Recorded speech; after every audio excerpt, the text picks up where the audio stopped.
Whoops.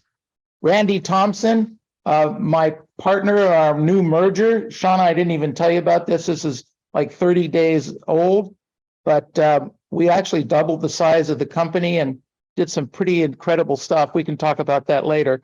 But Randy was going to have a couple questions for you just to understand what you do and how you do it, because you are fantastic. But first of all, Shonna, if you just give us a little bit of Reader's Digest of how you got where you got, because coming from where you've been to Montana is a pretty interesting story. Yes, yeah. So it can be kind of long. So if we need to cut it short, we can. So I started real estate 19 years ago. I was approximately about 23 years old, had no clue what I was doing. I remember one day deciding I want to go into real estate. I thought I was going to wear a cute dress and drive a sports car and be in high heels. Little did I know I'd be driving an SUV and usually in jeans or something, because both in Virginia and Montana, there's a lot of land. So when I was 20, along that way, I did go to my first real estate class or training in my first month. And there was a gentleman who said, if you cannot get 2 listings a month, you do not belong in my industry. And I was like, okay, like that's my job. I finally know what being a real estate agent is. And I know Kayla's going to switch us out here real quick. So let me switch out computers. Sure. Yes.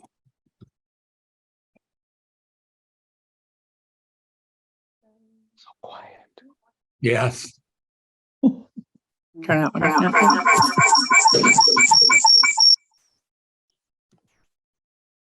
Perfect. Does this work better? Not sure. Yes, much better. Okay, awesome. So I went to a real estate class. A gentleman by the name of Thomas Nolan said, if you cannot get 2 listings a month, you do not belong in my industry. So being brand new, I had no clue what else I was supposed to do other than go get listings, apparently. So I did that. A year later, I was ranked in my franchise top 35 in the nation. And literally, that was just because I did not have a clue how it all worked. I truly thought, okay, like I need to, if I see a for sale by owner, I need to stop and knock on the door. When I say I was green, when it came to real estate, like I was green. I did not even know what commission based meant. I remember all my family members saying, oh, that's commission based. And I was like, okay, yeah, great. I don't care. And 2 weeks later, I was like, well, when did I get paid? And they were like, you don't get paid. You have to sell real estate. So I really didn't know what I was going to do or what I was getting myself into. By the time I was 25, I purchased my first real estate franchise. When I was 33, I decided that I wanted to slow down a little bit. My real estate brokerages ran like a well-oiled machine. By that time, I actually owned 3 different real estate franchises, 3 real estate auction companies. And I also principal brokered 2 other firms that I had ownership in 2 other real estate brokerages that I was not the principal broker in. So I thought I was going to come to Montana to slow down a little bit and kind of focus on my children. I kept my brokerages. And about 3 weeks into homeschooling them, I realized I was going to end up on CNN News because I was like, I'm going to beat them. Like, I can't do this. I'm not wired to do it. And so I decided I would go and be a team leader at an office here locally. Did that for a couple years, but how you treat people says a lot about yourself. And then decided I was going to do a team, decided I was going to do a really small team. And that's actually grown to 27 of us now. And we're the #1 team in Montana. Woohoo! Yeah. What took you so long? I know. It was a long journey.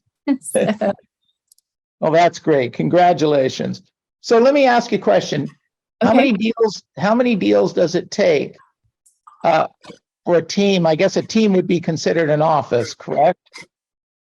So for us, I also own Freedom Real Estate, which is separate. So my team is truly my team with my admin and my agents. So yes, yeah. Right. So my point is that would you be comparing your team to any other real estate office, and you would be basically the biggest office in the state? Yeah. So what, yeah, if you can consider or compare a team to an office, yes. We actually was number one in units and volume. And so yeah, we put in a lot of So work. how many deals? So to be the number one office in Montana, how many deals does that take? So we only, at that time, that was in 2021, we obviously 2022's numbers have not came out. It was me and 3 other agents, and we did over 125 transactions, which isn't a lot, but that is a lot, obviously, for Montana. Sure. And then we do about 50 million in volume then. For you. Good for you. Yes, Congratulations. Yeah, fantastic.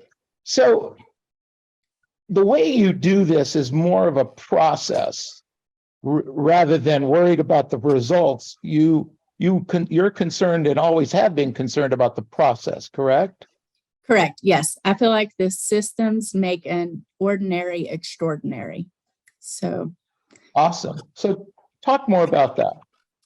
So yeah, so if you would ask me, Neil, like growing my team, would I want 10 skilled agents or would I want 10 disciplined agents? I'm going to go with the disciplined agents every day. Because a disciplined agent will outproduce a skilled agent, 9 out of 10 times. And so what we've come to realize is real estate is boring. Like, let's just be honest. You have to show up. You have to get on the phones. You have to make calls. You have to door knock. And it's just, but you got to have that system because we're real estate agents. So it's hard. What I've found is agents, we know what we're supposed to do, but we really actually don't do it, right? Like we do it once or twice, a couple times a week, and we think we're working and we have a deal here or there. But if we really want to create wealth through real estate and actually have the money and the cash flow to do that, we actually have to be very disciplined.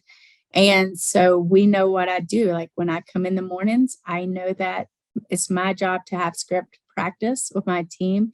It's my job to pick up the phone and lead gen. Whenever somebody calls me, I don't send them the voicemail. I pick up the phone, I answer. And I think that's where our success mainly has came from, is just being very systematic and disciplined. And I was talking to Randy about this call the other day. I commented to him, as I commented to you, you picked up my call at was probably around 6 or 7 o'clock your time on the first ring. Yes. And I just, Randy was just in awe of that. And he was asking, about your discipline and kind of how do you do that? Randy, how did you phrase that? You have the discipline to run what you do and to run what the other companies, you still have the other companies going in the other areas?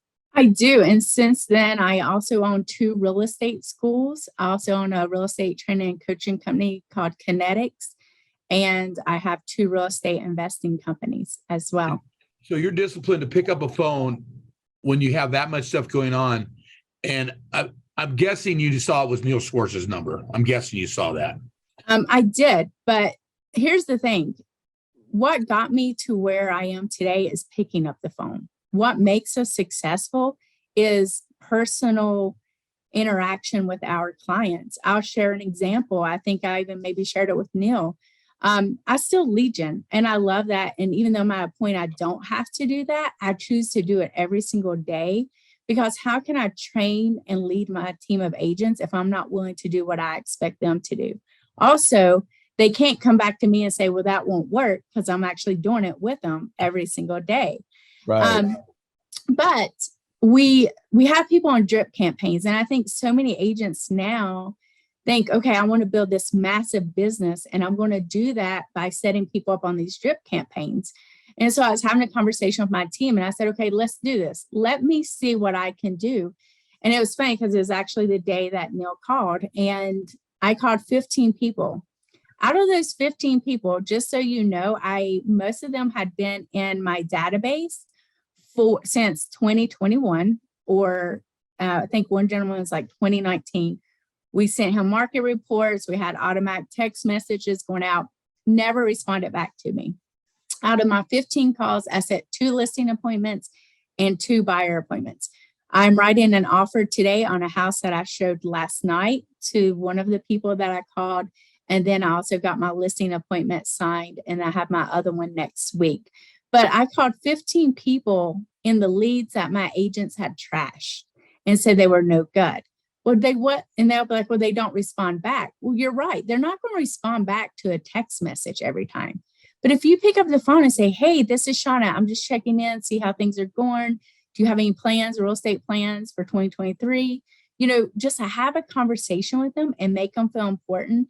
And they're always, what I realize is they feel like they're bothering me by reaching out, but every deal required someone being bothered. And so I tell them, hey, I do this 7 days a week. If you find a property that you want to go look at, please, by all means, even if it's 1 o'clock in the morning, screenshot it, send it to me. I will get to work get to work on it first thing in the morning. But what I found is, even when I talked to them, they were like, yeah, well, I'll keep it in mind. But I sent them some listings immediately. As soon as I hung up, got on the MLS, found what they're looking for, said, hey, let me know if you'd like to go look at these properties. And out of the 15, I've nurtured, or I converted 4 of them, and just by making them feel important. And I think that's what so many agents today forgets. Like, that's our job. That's what gets us to 1 deal a month, to 5 deals a month, to 10 deals a month, is actually caring and taking the time to be there for your clients. That's the number 1 job that we are supposed to do. Pick up the phone. So I take it that you have a very good system and a very good schedule. I feel like I don't, but for the most part, I do. I am disciplined in certain parts of my day that I know that I have to be responsible for. So, like in the mornings, instead of getting on Facebook, I literally go through and see everything that I need to be doing that day. Kayla, she was in here with me, my assistant. She has about 10 messages. Hey, we need to do this today. We need to reach out to this person. Can you get this set up? Can you be working on this? Because Kayla's job is not to nurture and build that relationship with my clients. That's my job. So she needs to take away the other task off my plate, like making posts and things like that, so I can actually be available. Then I go through my clients that I'm working with. I actually send them a text first thing in the morning, because if I don't text them first, then they're controlling my schedule all day long. Because at lunchtime, they're going to be calling me like, hey, Shonna, do you have an update? And I'm like, oh yeah, I'm sorry, I meant to call you.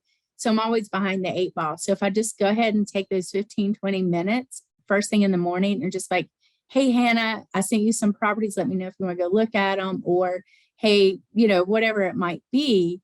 And I go ahead and love on them first thing in the morning, then I can do the things I like to do the rest of the day instead of somebody else controlling my schedule. So you're proactive instead of reactive.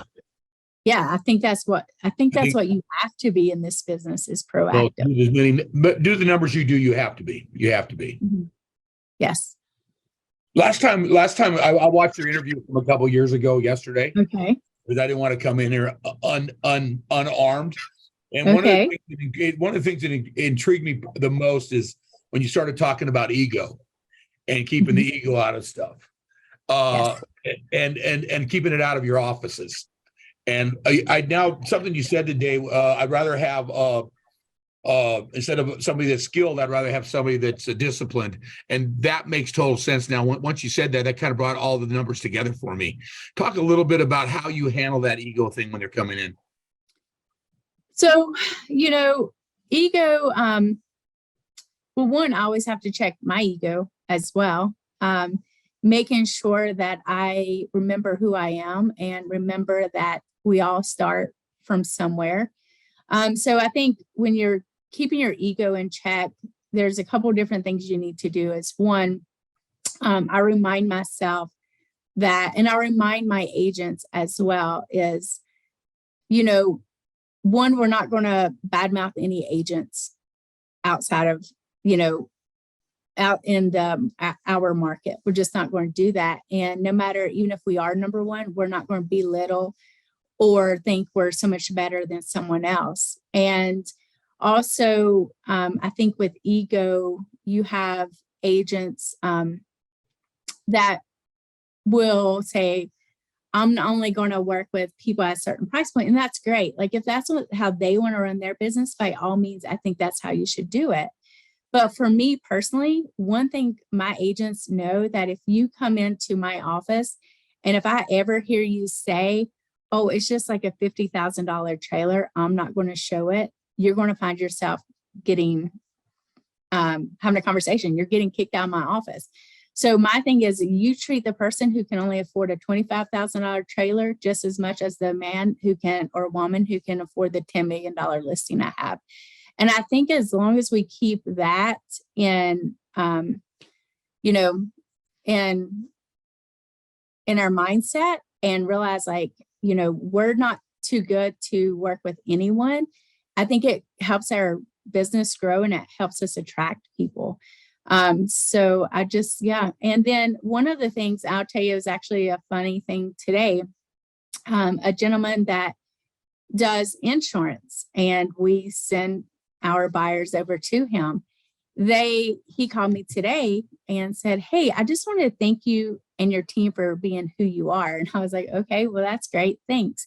And he said, I just was at a closing and there was some agents there and a title and a lender, and they were like just bad mouthing people in the market. And I just thought, like, I've never heard Shonna or her team ever have that mindset or that toxic talk out in the community about the market or anything. He just said, I'm glad to be partnering with you guys. So that made me feel good that he was talking about it was an agent. She's like, well, I do this and I do this and I do this. And he's like, I never hear that from you guys. It's more about service to your clients or your agents. You said that last time, customer service was your number one deal. And I truly believe that that's in everything that's going on. So you still don't buy leads, correct? I do not. I am proud to say I've never bought a Zillow or Realtor.com lead or any leads. I love that. I love that a lot. And Montana right now is cold, correct? Yes, it's very cold. I made a post the other day. I was out showing homes in -5 degrees weather. So. I don't know if we have our agents out here, and I'm from Iowa, so it's -10 so I get it, but you get I don't think the agents out here, I mean, most of them wouldn't even come out of the house probably, you know what I mean? They'd have to get pretty disciplined to do that. So your discipline is definitely awesome. Talk a little bit about go ahead. Sorry, Randy. No, I was I'm a little concerned about the time here. Shonna, we got a lot of great agents on here. And, I don't know if Montana you're not struggling, you, Shonna, and your teams, but there are agents out there and companies out there that are struggling in a big way right now. Yes. I mean, I was looking at the numbers this morning in our markets, and they're down. And some of our cities are down 60-70% over last month. And last month they were down 60 or 70%. So the numbers are dropping on pendings dramatically. So what would you recommend to a newer agent or somebody kind of in the, let's say in the middle, that's really trying to get another listing or another sale? What 2 or 3 things would you recommend for them to jump into right away? So and just so you know, like our market is down as well. But go back to the basics. Like I'll tell you, just like I'm telling my agents, you have to know what to say. First of all, scripts is so important to learn tones and how to talk to people and learn how to create urgency, especially right now in this market. Before, we could care less, like if a buyer wanted to wait a little longer or a seller.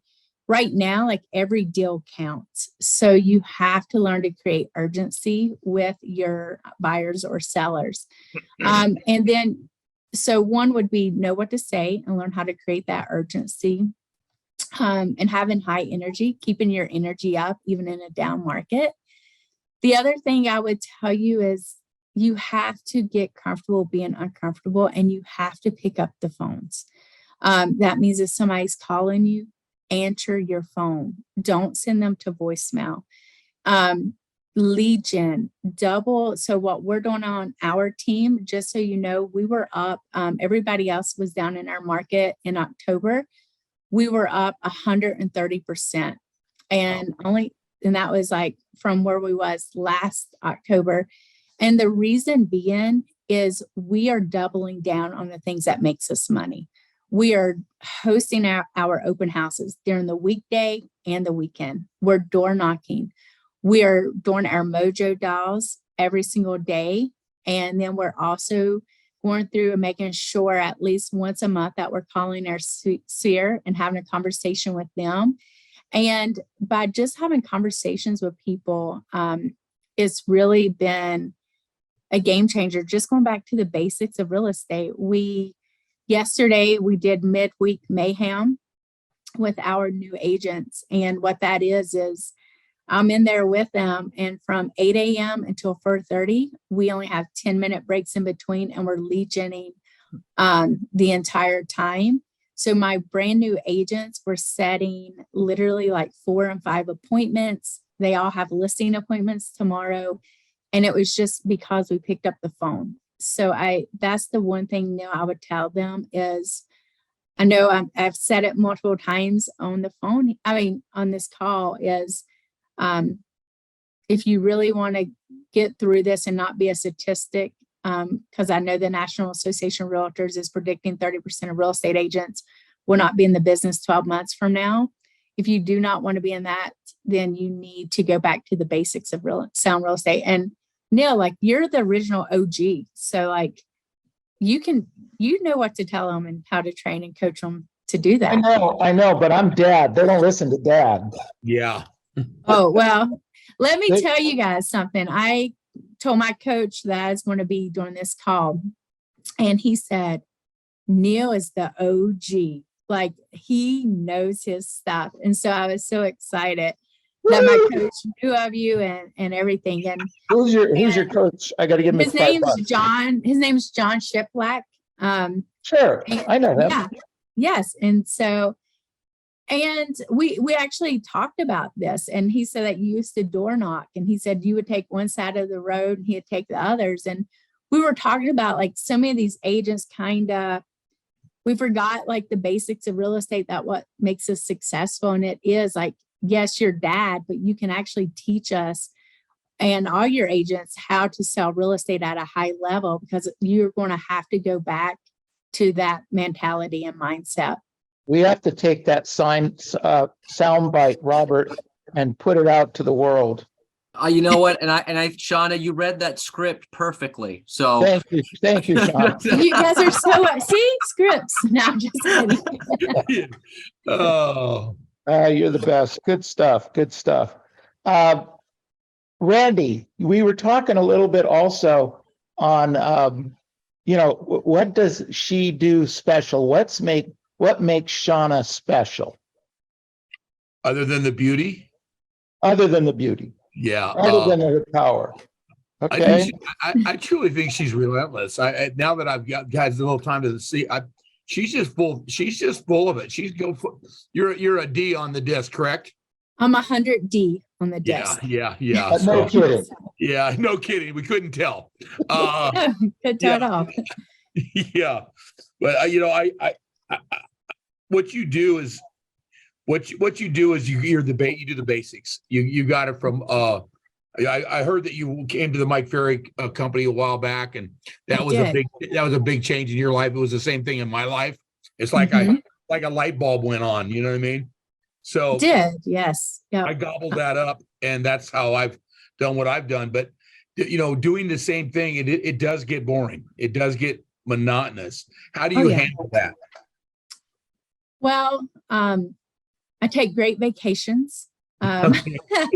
to kind of remind myself. But no, I think if you know what to expect, it's easier.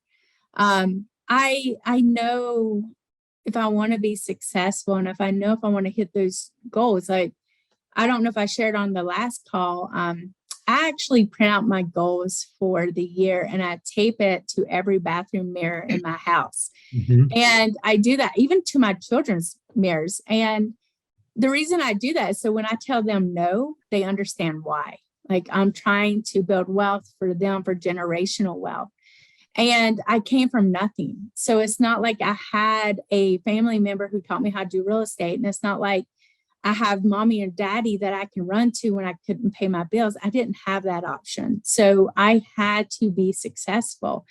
And so with that is what I've learned over the years is you show up. Real estate is like CrossFit, guys.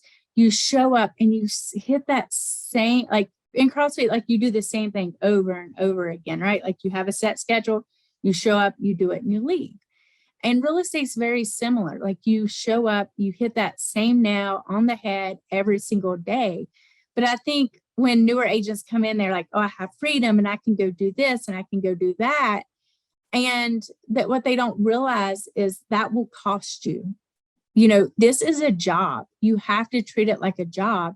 And if you actually show up and do the real estate things that you need to do, you might have 21 hours in a week.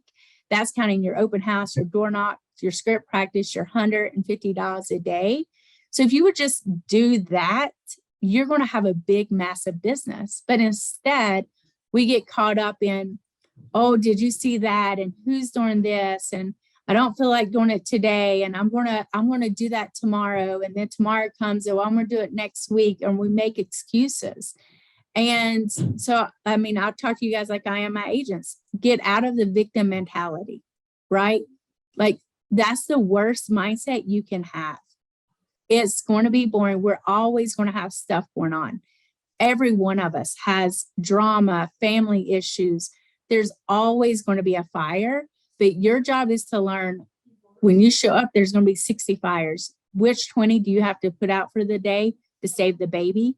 And that's how I always tell my team, get out of the mindset. Like, no, like learn the difference between busy work and productive work. There's always going to be busy work. You're always going to only want to do the busy work and you're going to think that's being productive. When in reality, like my transactions, there's going to be problems in that transaction if I deal with it at 9 a.m. or if I deal with it at 1 p.m. But I'm not going to let that transaction dictate how I respond and what I do for the morning.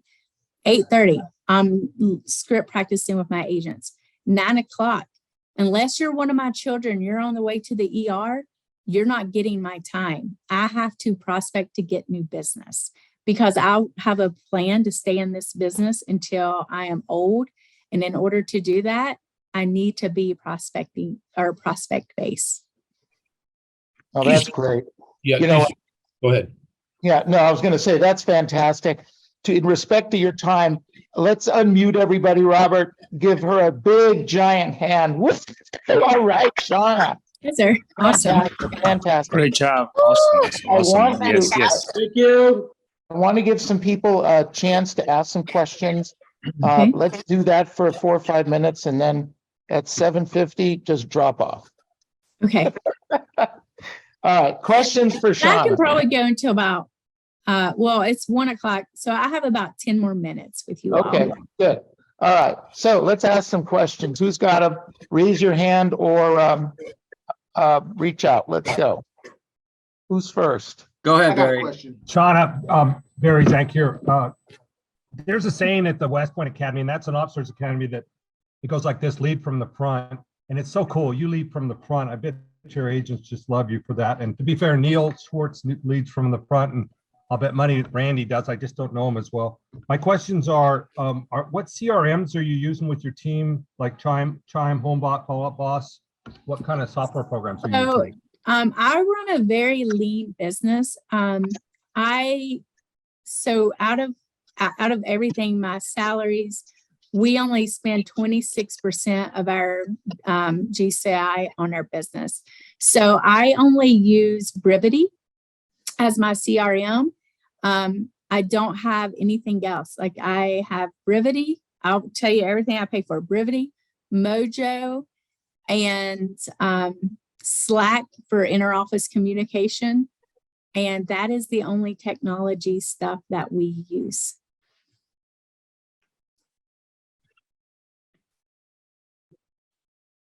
Got it. So what we found Alright. is keep it simple.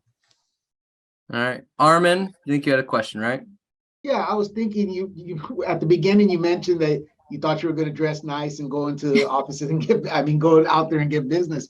At what point from when you started did you start realizing what I need to do, like scripts, or did you learn that after a while when you went to my ferry? What was the time frame? No, so it happened pretty quick because you have to remember, like when I started real estate school, it was $215 and you needed a computer and a cell phone. I had to borrow $215 from my dad and ask him. I mean, I didn't even have $215 to go to real estate school. I did not have a cell phone and I did not have a computer. So then like all the agents in the office had computers. Well, I did not. So what I did, I learned really quick, like I wanted to make enough money to actually have a computer. And so I would go to the local.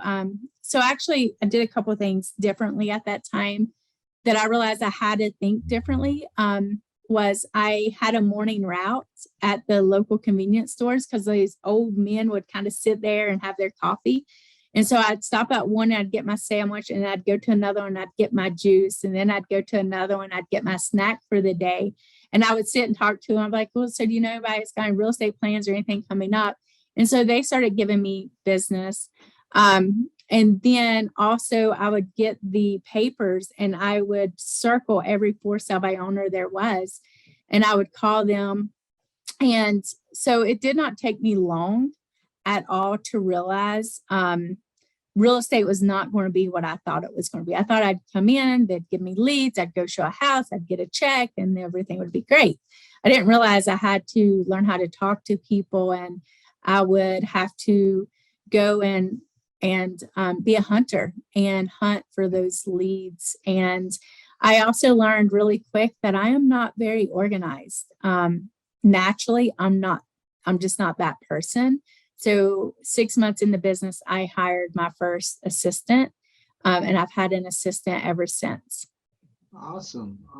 What's your average price point? Because I really love the way you said that you guys treat a $50,000 trailer versus $1 million sale the same. Yes. So we, the average for our area is 320,000 roughly.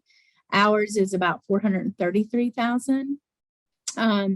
But we have several trailers listed and I love those clients. And that is, I promise you one thing, if you ever are on my team and you ever say, oh, it's just like a $100,000 house or $25,000 trailer, my team, every one of those agents will say, Shonna's going to stop and say, you're going to make a great agent. You're going to have a great career and be very successful in real estate, but just not on my team.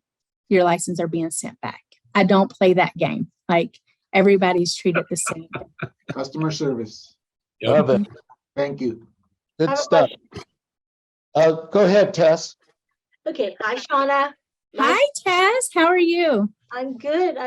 Always looking pretty. Oh, Now, thank you. you mentioned about script. Right Mhm. now, I think everyone has a lot of uncertainty, and like as an agent, we are what they say we should be the calming force. Is there Right. a script that you can share with us, like to talk to people? Because a lot of our clients are always saying, oh, interest rates are so high, blah, blah, blah, or we're not buying, it's overpriced. Is there like a certain script that you use to talk to those people that you can share with us? Well, I think one, as an agent, it is our job to be the lighthouse, because if they're paying attention to the media, that's horrible. So I think one, definitely being the lighthouse, and two is, when your clients are coming at you, I mean, obviously if you'd give me a something, I'd rebuttal it right back to you. It's hard for me to think of all of them I have right now, but I will tell you this, listen, first of all, listen to what they say and say, I hear you, I get it. But also, for my buyers that are telling me hey, interest rates are super high, we're going to rent right now and continue to rent and not buy. That's when you might get to hear.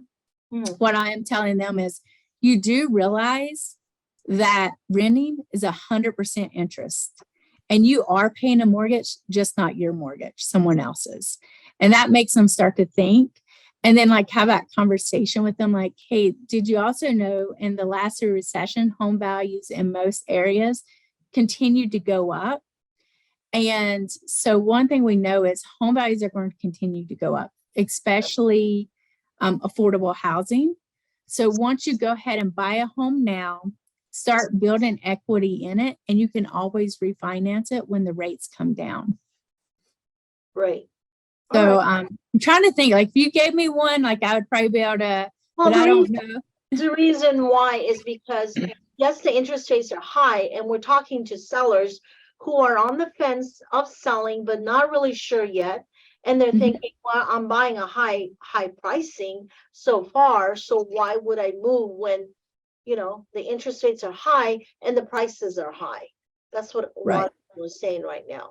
And we are getting those same, having those same conversations. It's just every one of them is a little different. I had one gentleman, once we actually sat down and look at the numbers, we actually have his house listed, little condo, and ran the numbers. Even though he had a lower interest rate, his goal is to buy investment property. And I said, well, okay, well, you can sell your home right now and still make about 100,000 profit on it, and take that, so it's just being creative. But every seller is going to be different. And I think that's just knowing what to say and knowing where they're at, because some of them, let's just be honest, as much as I want that listing, it's not best for them to sell. And it's my job to be honest with them and have that conversation. Like what they say, deal with the motivation, dig in for motivation. Right? Right. Yeah, ask questions, dig deeper. But and also have to remember, again, I want listings just as much as the next person, but sometimes I just have to be honest with them, and it's not in their best interest to sell. But I can also have a conversation and say, it's not right timing for you to sell, but let me ask you this: would you want to do a HELOC and pull out equity on your home and start building wealth through real estate by buying these rental properties or these other distressed properties? And oftentimes they're like, oh my gosh, nobody's ever had that conversation with me. So just because they tell me no, that doesn't mean it's no. There's still a yes there. I just need to convert them to a buyer. Wonderful. Remember always, it's not no, it's just not now. Absolutely. Yes. Yep. Yes. Thank Exactly. you. Yes. That's great. Good question, Tess. Great answer, Shonna. Thank you.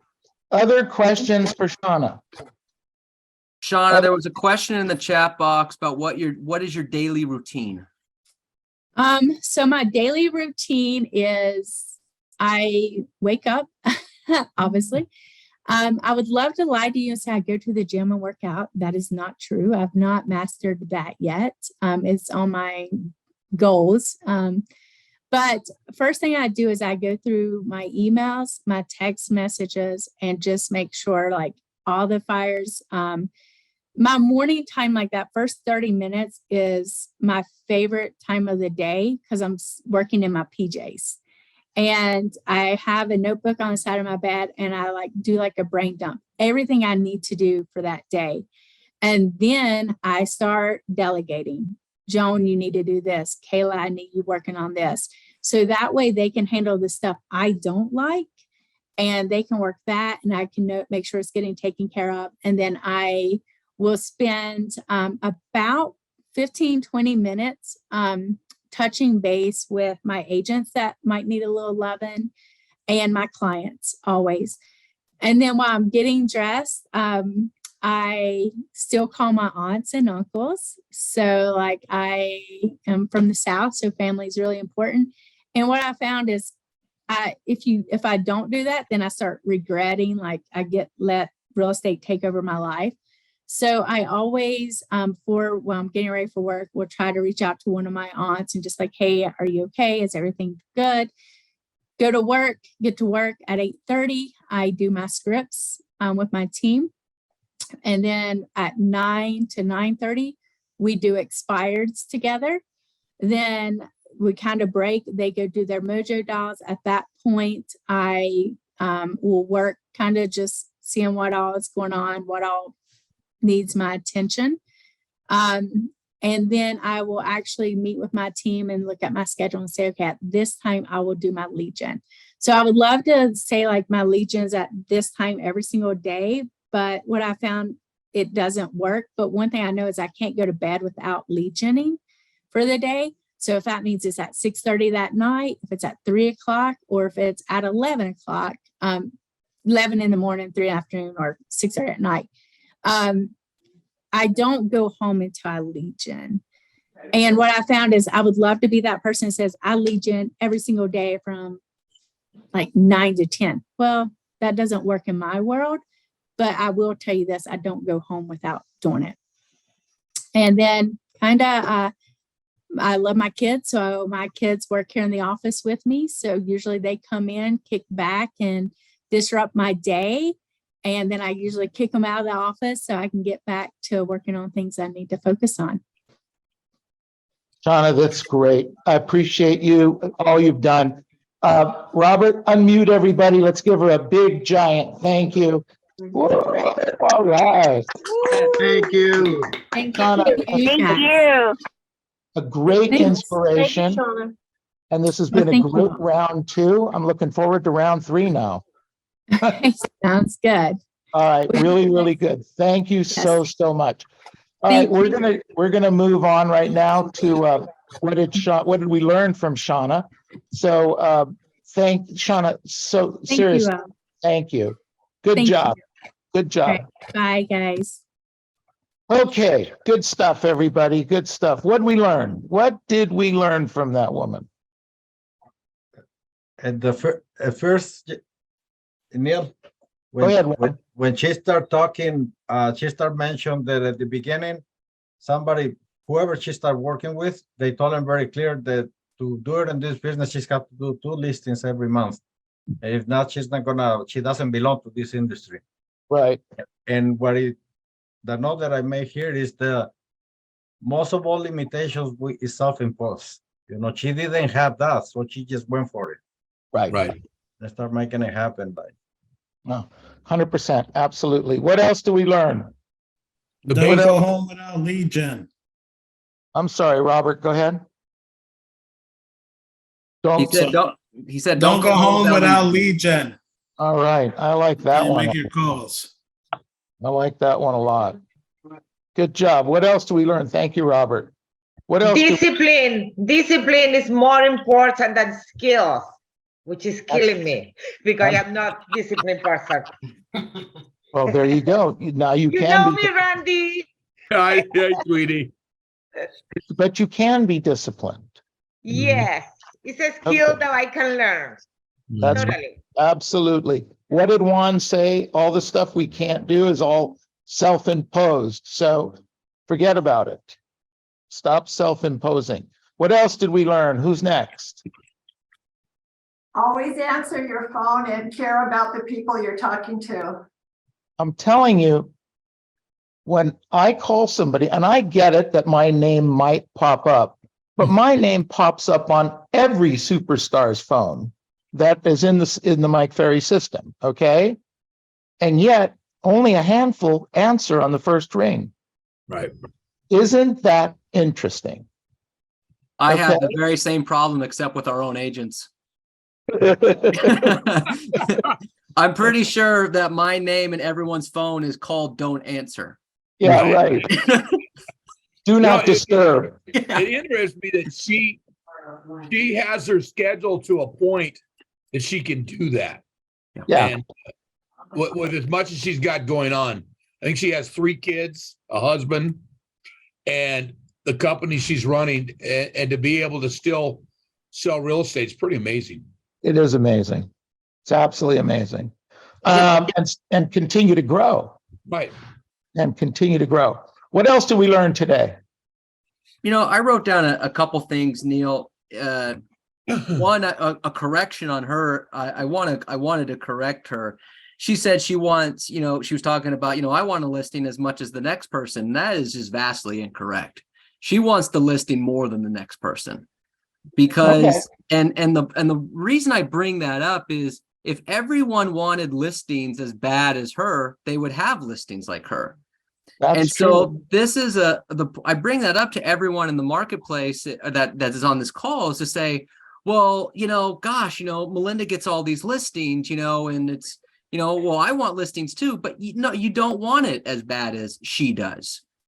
Because if you did, you'd get listings like she does. So there is a difference in how bad you really want a deal versus other people. And that's just a mindset.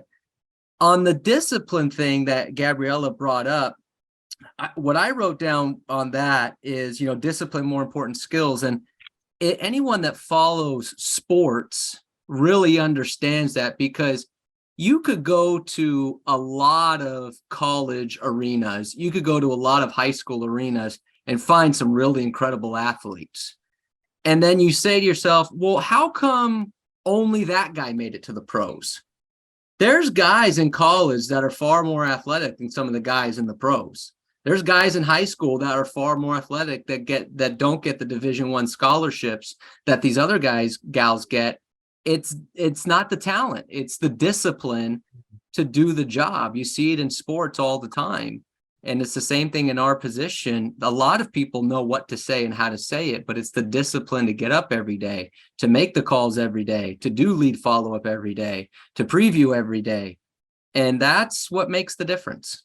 That's really, really the key of what she had said. So I thought that was a very, very powerful point. Very well said. Very well said.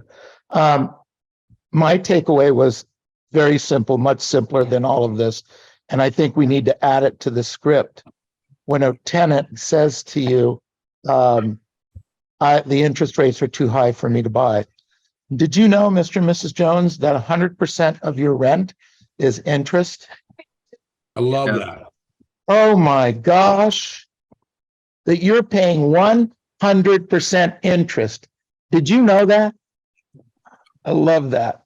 That's coming out next week. Watch for it.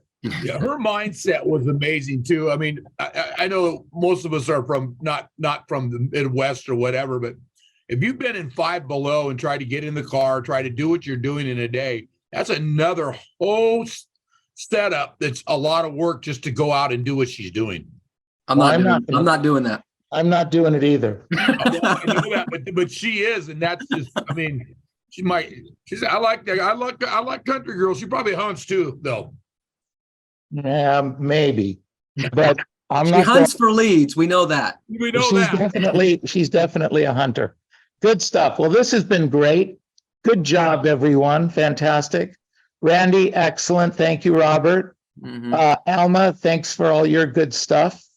And Robert, who's up next? All right. So we have a whole afternoon still of fun here. We got open mic with Donna, Frank, Poonam, Frank, Vanessa, 3:30. I got a class on objection handling based on personality styles. So we're going to break it down in that form. Oh, I like that. Is Jack going to help you with that one? No, I'm just going to do this one. I've already bothered him enough to do stuff. So, and Melinda's going out of Melinda's going out of the country tomorrow. So she's trying to get as many contacts as she can. So I'll be riding solo on this one. All right. I got it. All right, everybody. Thank you. Appreciate it. You feel better, my friend. Thank you, everyone. Great work. Good job. Good job, everybody. All right, Donna, whenever you're ready, the floor is yours. Everyone else, you're more than welcome to stick around, do some prospecting. Or if you want to leave and, just leave us here all by ourselves, you can do that too. I don't feel bad.